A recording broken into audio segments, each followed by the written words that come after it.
अक्रूर जी भगवान के सामने गए, बहुत कुछ बोलना चाहते थे, क्या सफाई दे, क्या कहूं कि ये मेरी बात को समझ जाए।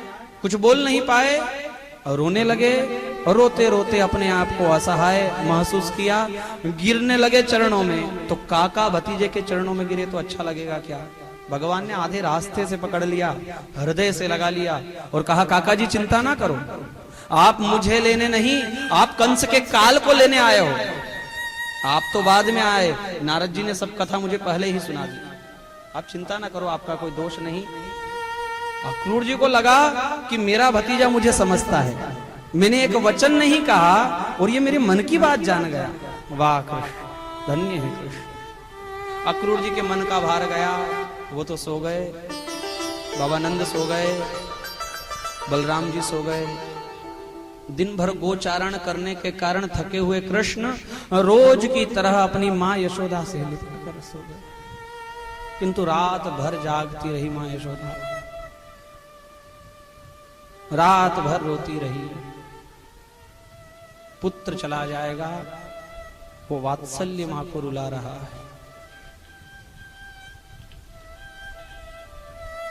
बचपन से लेकर आज तक की बात को याद करती है, एक एक लीला भगवान की याद करती है और बहुत विलाप करती है। रह रह करके यशोदा का मन अंदर से कहता है कि कृष्ण जाएगा पर अब वापस नहीं आएगा। सुबह लोगों के घर दही मथने की आवाज आने लगी। बाबा नंद जागे, माता यशोदा को जगाया। अरे सोती रहेगी क्या यशोदा, जागो, लालन को जगाओ, सूर्य चढ़ जाएगा, तेरे पुत्र को जाने में श्रम होगा। माता यशोदा जगाना तो चाहती है, पर रोज तो लोरी से जगाया, आज क्या कहकर जगाए, क्योंकि आंसू के अलावा कोई दूसरा भाव नहीं माता यशोदा। बहुत प्रयास के बाद भी एक आंसू टपका मां के आंखों से, लालन के गाल पर। जागे कृष्ण, पृथ्वी को प्रणाम किया, माता यशोदा को वंदन किया, बाबा नंद को वंदन किया। माता यशोदा तैयार करती है, स्नान आदि करवाती है, पीतांबर पहनाती है, कौस्तुभ मणि, श्रीवत्स, कस्तूरी का तिलक, जूड़ा बनाया भगवान का, मयूर पिच्छ लगाया, सब तैयारी हो गई। श्रृंगार ठाकुर जी का हो गया माता यशोदा के द्वारा। भगवान कह उठे, मां मेरी गुंजा माला। बहुत रोई यशोदा और गुंजा माला डालते समय लगा कि शायद आखिरी बार तुझे गुंजा माला पहना रही। सारे ग्वाल बालों ने छकड़े जोत लिए, दधी पदार्थ राजा को भेंट स्वरूप देने के लिए भर लिए उसमें। बाहर आए और गोविंद ने पूछा गोपियों से, राधा नहीं है? गोपियों ने कहा वह नहीं आएगी, वह वहीं कदम्ब के वृक्ष के नीचे यमुना के तीर खड़ी है कृष्ण, न बोलती है, केवल रो रही। भगवान गए यमुना के तीर, मानो कोई ठूठ खड़ा हो, ऐसे राधा जी खड़ी है, ना हिलती डुलती ना बोलती। भगवान ने कहा, राधा मैं जा रहा हूं, कुछ कहोगी नहीं? पर कुछ बोली नहीं राधा। ठीक है राधा, कुछ ना बोलो, मैं जा रहा हूं राधा, और जाने से पहले अपने प्रेम की निशानी तुझे देना चाहता हूं। अपने कांधे से काली कमली भगवान ने उतारी, राधा जी के कांधे पर रखी, अपने फेटे से बांसुरी निकाली, राधा जी के हाथों में देकर कहा, राधा मैं आज तक बांसुरी बजाता था तेरे लिए, आज के बाद में कभी बांसुरी नहीं बजाऊंगा। और भगवान ने व्रजमंडल को छोड़ा, तब से बांसुरी नहीं बजाई, शंख बजाया। पांचजन्यम ऋषिकेशम,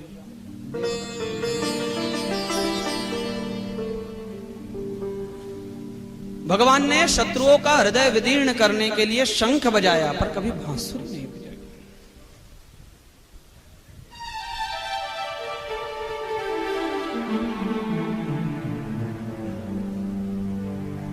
राधा जी ने देखा जाते हुए कृष्ण को कि शायद पलटेंगे, देखेंगे, पर वो निर्मोही पलट कर नहीं देखता है। जब चढ़ा रथ पर तो बाबा नंद साथ में हैं और गोपियां रास्ते में लेट गई कि हमारे कंठ से निकाल लो इस रथ के पहिए को, हम मरेंगी तब हमारे प्राणनाथ को ले जाना। और धन्य है वो गोपियां, कोई परिश्रम नहीं करना पड़ा उनको उठाने के लिए, कोई हाथ पकड़कर खींचना नहीं पड़ा। बाबा नंद ने बस इतना कहा, गोपियों क्या यह चाहती हो कि कृष्ण को जाने में विलंब हो जाए, सूर्य चढ़ जाए और तुम्हारे कृष्ण को पसीना आएगा। इतने में तो सारी गोपियां उठकर खड़ी हो गई, हमारे कृष्ण को पसीना भी आए ये हमको मंजूर नहीं, हम जीवन भर रोती रहेंगे इसकी याद में, पुकारा करेंगी, पर कृष्ण को दिक्कत ना हो। रथ चलने लगा, रथ का एक छोर पकड़ करके माता यशोदा चलने लगी। बूढ़े घुटनों से चलते नहीं बनता है, किंतु रथ के साथ दौड़ रही है। भगवान को लगा कि मेरी मां शायद कुछ कहना चाहती है। अक्रूर जी से रथ रुकवाया, उतरे, मां कुछ कहना चाहती है। हाँ बोलो कृष्ण तुम जा रहे हो, हृदय कह रहा है कि तुम वापस नहीं आओ, तो मन में एक बोझ है तुम्हारे सामने रख रहे हो, कहो मां। कृष्ण एक बार तुम छोटे थे और तुमने मटके से माखन चुरा लिया, मैंने तुम्हें थोड़ा डांटा, गुस्से में आकर तुमने मटका फोड़ दिया, मुझे भी थोड़ा क्रोध आ गया कृष्ण, मैंने तुम्हें उखल से बांध दिया। बस कृष्ण इतना चाहती हूं कि मैंने तुम्हें बांधा है, ये बात तुम भूल जाना। भगवान कृष्ण ने अपनी माता यशोदा के दोनों हाथ हाथ में लेकर कहा, मां ये भूल जाऊं तूने बांधा है, नहीं भूल सकता इस बात को, क्योंकि संसार में आज तक मुझे कोई बांध नहीं पाया, मुझे बांधा है तो तेरे प्रेम ने बांधा है यशोदा, और कोई नहीं बांध पाया। लालन जा रहे हो, राजधानी राजा बनोगे, हाँ मां तेरा आशीर्वाद रहा तो बनूंगा। बहुत नौकर चाकर होंगे तेरे, बहुत दास दासी होंगे, हाँ मां तेरा आशीर्वाद रहा तो होंगे। कृष्ण कोई दासी की जगह खाली हो तो इस बूढ़ी को याद कर ले, एक कोने में पड़ी रहूंगी तुझसे कुछ मांग, चाकर रहसु बाग लगासु, श्याम मोहे चाकर राखो। बाबा नंद रथ पर बहुत रो लिए, फिर अपने पीतांबर से अपने दुपट्टे से आंसू पूछकर कहा कि यशोदा क्या रुला कर भेजोगी लाल को। चढ़ा लिया रथ पर गोविंद को, वो रथ चलने लगा, सारे लोग खड़े रथ को देख रहे हैं। गाय रो रही है गौशाला में, बछड़ों को आज दूध नहीं पीना है। कृष्ण तुम जा रहे हो, अब हमको कौन दूध पिलाएगा। गाय कहती है मानो कृष्ण कौन अब हमें चराएगा इतने प्रेम से बांसुरी बजाते हुए। वृक्ष पर स्वभाव से चंचल वानर बैठे हैं, उछल कूद नहीं करते हैं, मानो बेजुबान जानवर कहते हैं तुम जा रहे हो कृष्ण, कौन हमें माखन खिलाएगा। जब पशुओं की ऐसी दशा है तो मानवों की कौन कहे।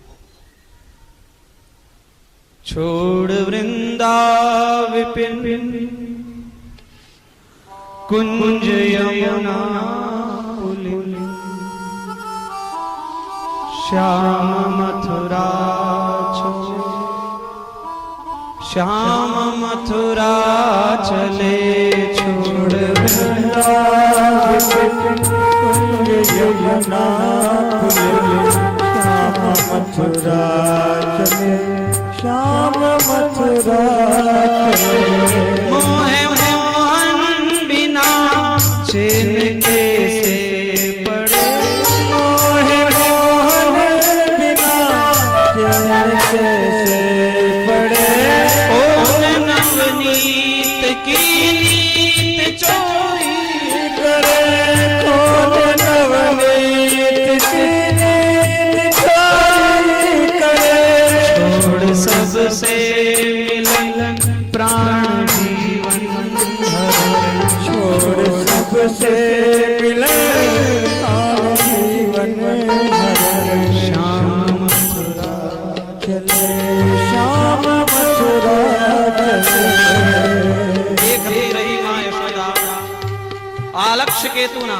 जब तक उस रथ की ध्वजा दिखाई दी तब तक देखती रही, वो भी ओझल हो गई दृष्टि से।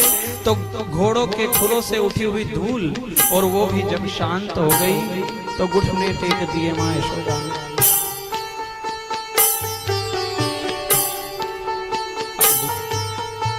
क्या दुख है भागवत में, क्या दुख है रामायण में।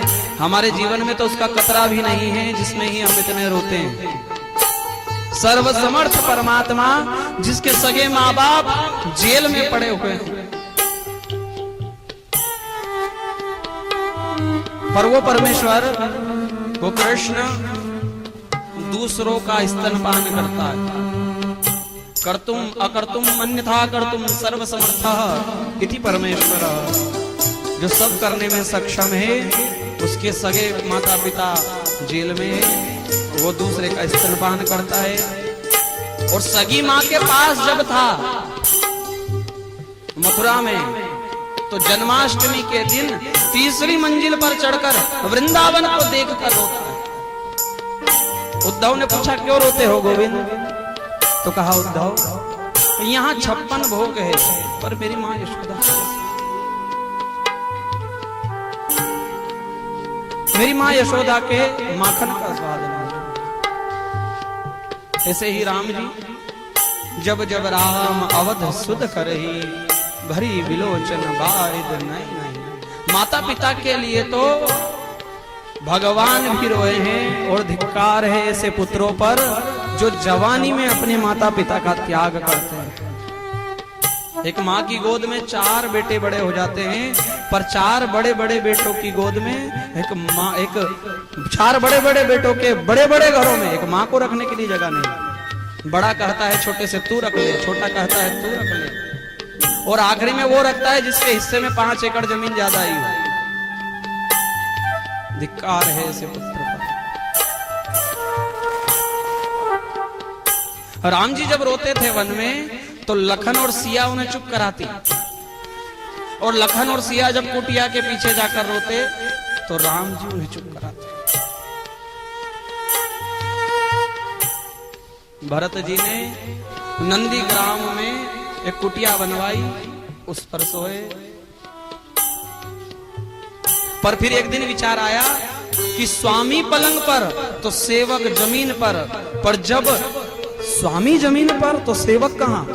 तो 2 फुट गड्ढा खुदवाया और उसमें पड़ कर के भरत जी मानो कोई मुर्दा दफनाया हुआ हो, और राम नाम का उच्चारण करते हुए भरत जी पड़े।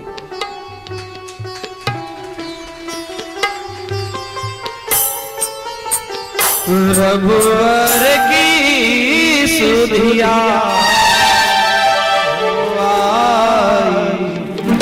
रघुवर की सुधिया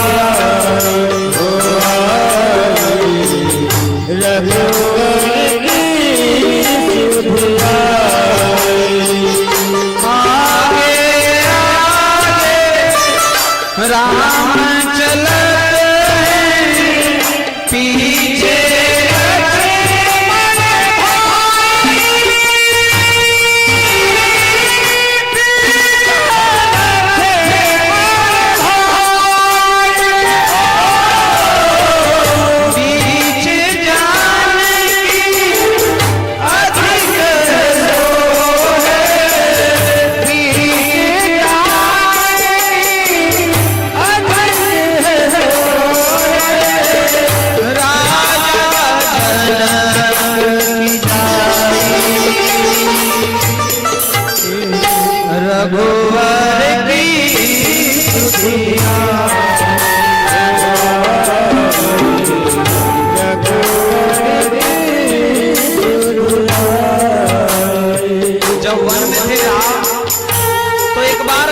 वर्षा हुई, आषाढ़ घनघोर वर्षा करने लगा। जब दामिनी चमकी तो मां कौशल्या अपने पलंग से उठ बैठी। राम, भरत जी जाग गए उस गड्ढे से, कहां होंगे मेरे राम? कैसा सावन बरस रहा है, कैसा भादो गरज रहा है। सावन बरसे भादो गरजे, सावन बरसे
राज्याभिषेक की कितना उत्साह था अयोध्या में, और इतने उत्साह पर एक मंत्रा ने पानी फेर दिया। क्या होना था और क्या हो गया।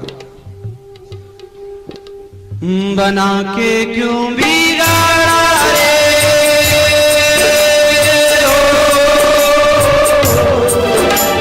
बना के क्यों बिगाड़ा रे, बिगाड़ा रे नसीबा ऊपर वाले, ऊपर वाले, ऊपर वाले, ऊपर बना के क्यों बिगाड़ा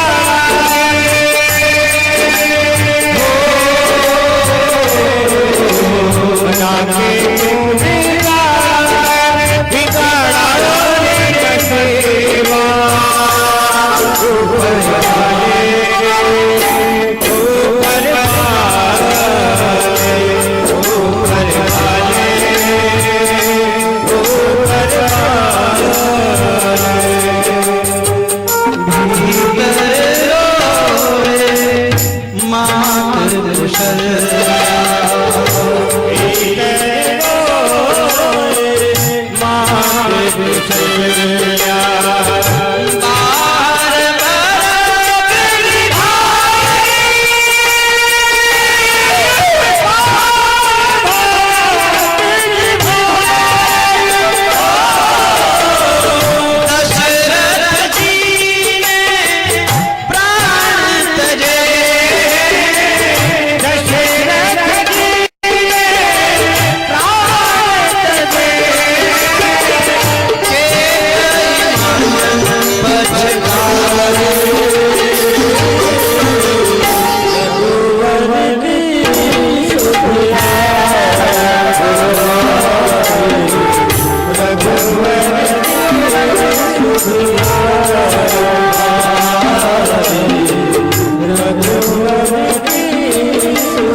रामलला को दुख, कृष्ण लला को दुख, और जो दुख है उस पर जरा चिंतन करना। चिंता छोड़ो, कथा का चिंतन करो, भगवान की लीलाओं का चिंतन करो। आज आदमी गाड़ी भी चलाता है तो उसके दिमाग में सौदे का ही बैठा रहता है, कहां कौन सा सौदा जमाना है। चिंता चिता के समान है। फिकर सबको खा गई, फिकर सबकी पीर, और फिकर की फांकी करे वाको नाम फकीर। चिंतन करो, प्रयास तो कर सकते हैं, मालूम है कि नहीं होगा, पर प्रयास तो कर सकते हैं। जब याद आ जाए ये घटना, मेरी बात, तब चिंतन में डूब जाना। किसी कथा में सोचना क्यों सगे माँ बाप जेल में पड़े हैं, सोचना कि जहां 10 किलोमीटर की दूरी है वहां 14 साल तक मथुरा में रहे कृष्ण, क्यों नहीं गोपियां मिलने आई, क्यों नहीं 10 किलोमीटर चलकर कृष्ण गए, क्यों 14 साल रोते रहे। बहुत प्रश्न है श्रीमद् भागवत, और बड़े आनंददायी उनके उत्तर हैं।